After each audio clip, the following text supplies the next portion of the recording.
Is this a pan-India film or just a Kannada film? ಯಾವ್ದು madam? KD. KD ಗೊತ್ತಿಲ್ಲ madam, ನೀವು screen ಮೇಲೆ ನೋಡಿರ್ಬೇಕು, I think so. No, but you tell us, no, we want to know. ಅಲ್ಲ, ಇವು ಹೇಳಿದ್ವಲ್ಲ madam, Chandrabose ಬರೀತಿದ್ದಾರೆ, ಆಮೇಲೆ ಇವ್ರು ಬರೀತಿದ್ದಾರೆ, Okay. ಅವ್ರು ಬರೀತಿದ್ದಾರೆ, ಅವ್ರು ಬರೀತಿದ್ದಾರೆ, ಇವ್ರು ಬರೀತಿದ್ದಾರೆ, ಹೇಳಿದ್ನಲ್ಲ ಮೇಡಮ್. ಈ pan-India cinema ಇಂದ ಆಮೇಲೆ ಸಂಜಯ್ ದತ್ ಇದ್ದಾರೆ, ಶಿಲ್ಪಾ ಶೆಟ್ಟಿ ಇದ್ದಾರೆ, ಇನ್ನೊಬ್ರು ಬರ್ತಾರೆ. ಓಕೆ, ಎಲ್ಲ ಸ್ಟಾರ್ಸ್ನು ಕರ್ಕೊಂಡ್ ಬಂದಿದ್ದಾರೆ. ಈ pan-India ಇದರಿಂದ ಡಿಲೇ ಆಗೋದು, ಕನ್ನಡಕ್ಕೆ ಏನು ಬಿಸ್ನೆಸ್ ಬರ್ತಾ ಇದೆ pan-India ಕಾನ್ಸೆಪ್ಟ್ ಇಂದ? ಪ್ಯಾನ್ ಇಂಡಿಯಾ ಮೇಡಮ್, ಇದು business cinema.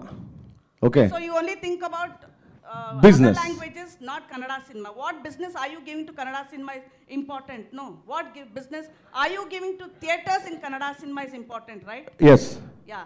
S. Just explain first to us. Kannada cinema ನಮ್ಮ ಇದು ಅಂತ ಫಸ್ಟ್ ಇಲ್ಲಿ ಪ್ರೆಸ್ ಮೀಟ್ ಮಾಡಿದ್ವಿ ಮೇಡಮ್.